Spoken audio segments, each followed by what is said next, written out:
Hello, ହାଏ, ନମସ୍କାର। ଦେଖନ୍ତୁ ଗୋଟେ ପିଲା ଆମର 12ଟା ବାଜିଲାଣି ଟାଇମ୍ ଦେଖନ୍ତୁ। 12ଟା ଟାଇମ୍ ବାଜିଲାଣି କିନ୍ତୁ ଗୋଟେ ପିଲା ଆମର ଏପର୍ଯ୍ୟନ୍ତ ଶୋଉନାହିଁ। ଖେଳୁଛି ଦେଖନ୍ତୁ।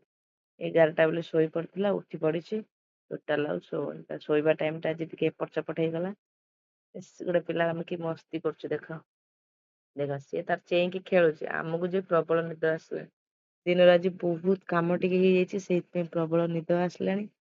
ମୁଁ ଲାଷ୍ଟକୁ ବାଧ୍ୟ ହେଇକି ମୋର ଭଙ୍ଗା ଭଙ୍ଗି କରୁଛି ଆଉ କଣ କରିବି ମୁଁ ମିଷ୍ଟି ଟିକେ ଏଣ୍ଟରଟେନମେଣ୍ଟ କରିଦଉଛି ସେଇଥିପାଇଁ ମୁଁ ଟିକେ ମଜାକ କରିଦେଲି ଆଉ ଦେଖିଲା ବେଳକୁ ଗୋଟେ ପିଲା ଦେଖନ୍ତୁ ଦେଖନ୍ତୁ କି ମଜାରେ ସେ ଖେଳୁଛି ମଜାରେ ପୁରା ତାର ଖେଳୁଛି ଆଉ ତାର କିଛି ଇଏ ପିଲାଟି ଆମର ପାଗଳ ହେଇଗଲା ନିଦରେ ସେଇଥିପାଇଁ ହସୁଛି ହେଲା ହସୁଛି ତାକୁ ପ୍ରବଳ ନିଦ ଆସିଲାଣି କଣ କରିବ ସେଇଥିପାଇଁ ବସିକି ହସୁଛି ଏଇ ପିଲାଟି ଆମର ତ ଖେଳୁଛି ତାର କିଛି ଭାସି ଯାଉନି ଆମେ ଶୋଇଲେ କେତେ ନ ଶୋଇଲେ କେତେ ତାର ଦିନ ରାତି ସବୁବେଳେ ସମାନ ସିଏ ତାର ଖେଳୁଛି 12ଟା ରାତି ଜମା ହେଇସାରିଲାଣି ଆକ୍ଚୁଆଲି ସେ ଆଜି ନ ଶୋଇବାର କାରଣ ହଉଛି ତା ବାବା ନାହାନ୍ତି ବଡ କାମରେ ପଳେଇଛନ୍ତି ସେ ଏକୁଟିଆ କେବେ ଶୋଇନି ସବୁବେଳେ ତା ବାବା ପାଖରେ ଶୁଏ ସେଥିପାଇଁ ଆମେ ଯେତେ ଟ୍ରାଏ କଲେ ବି ଦେଖନ୍ତୁ ସେ ଶୋଇବାର ନାହିଁ ମିଷ୍ଟି ମୋର କିନ୍ତୁ ମସ୍ତି କରୁଛି ତାର କିଛି ଟେନସନ ନାହିଁ ମୋ ବଡ ଝିଅଟି କହିଲେ ଦେଖନ୍ତୁ ତାକୁ ଟୋଟାଲ ନିଦନି ତାକୁ ଯେତେ 3ଟା 4ଟା ରାତି କରିଦେଲେ ବି ସେ ଶୋଇବ କିଛି ଅସୁବିଧା ନାହିଁ ଆରାମ ସେ ସକାଳୁ ଉଠିବ ସ୍କୁଲ ଯିବ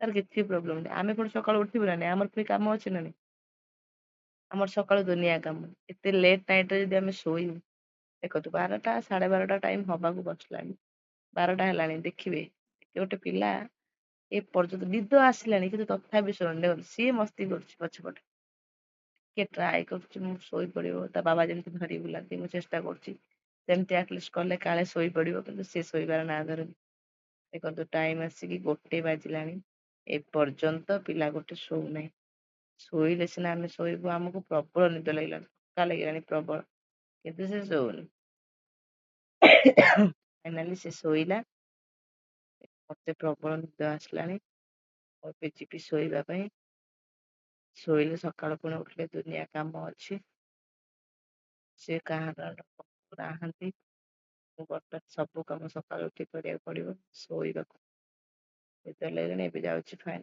ଶୋଇବି ବାଏ ବାଏ ସାଙ୍ଗମାନେ